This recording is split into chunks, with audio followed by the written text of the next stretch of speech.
Tendance dans le rouge à la mi-journée sur l'indice parisien. Le CAC 40 continue sa consolidation après les records enregistrés le mois dernier et encore en début de semaine. Les investisseurs vont suivre toute la journée aujourd'hui la publication des indicateurs d'activité dans le secteur des services. En Chine, tout d'abord, le PMI des services remonte à son plus haut depuis avril dernier. Il ressort à 57,8 points en novembre, montrant que la reprise continue dans le secteur tertiaire dans le pays.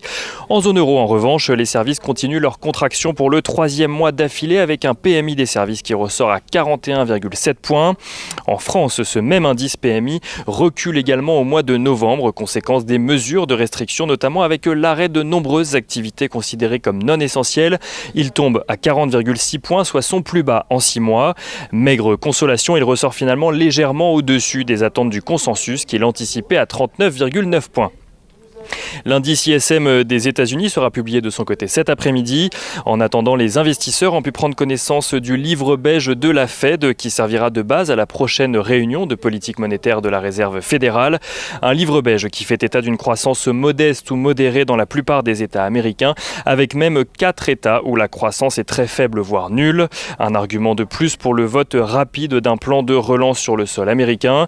Des mesures de soutien d'ailleurs appelées de ses voeux par Jérôme Powell devant le Sénat puis devant la Chambre des représentants, estimant que les petites entreprises notamment n'ont pas le temps d'attendre un changement d'administration pour voir ces mesures arriver.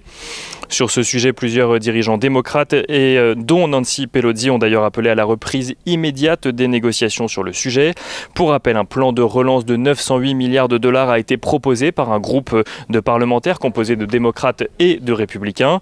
Une proposition rejetée par Mitch McConnell, le leader républicain de la majorité au Sénat, qui veut proposer son propre projet avec des ambitions revues à la baisse aux alentours des 500 milliards de dollars.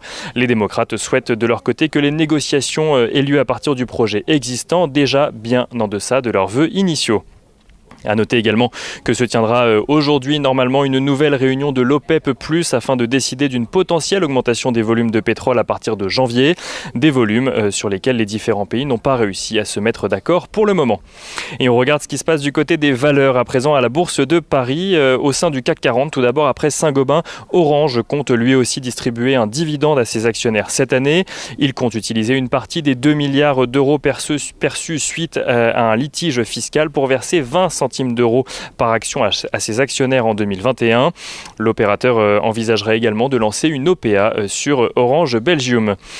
Rexel annonce de son côté anticiper un flux de trésorerie d'au moins 500 millions d'euros en 2020 ainsi qu'un excédent brut d'exploitation meilleur que prévu. Rexel qui annonce également le remboursement anticipé de son obligation à échéance 2024.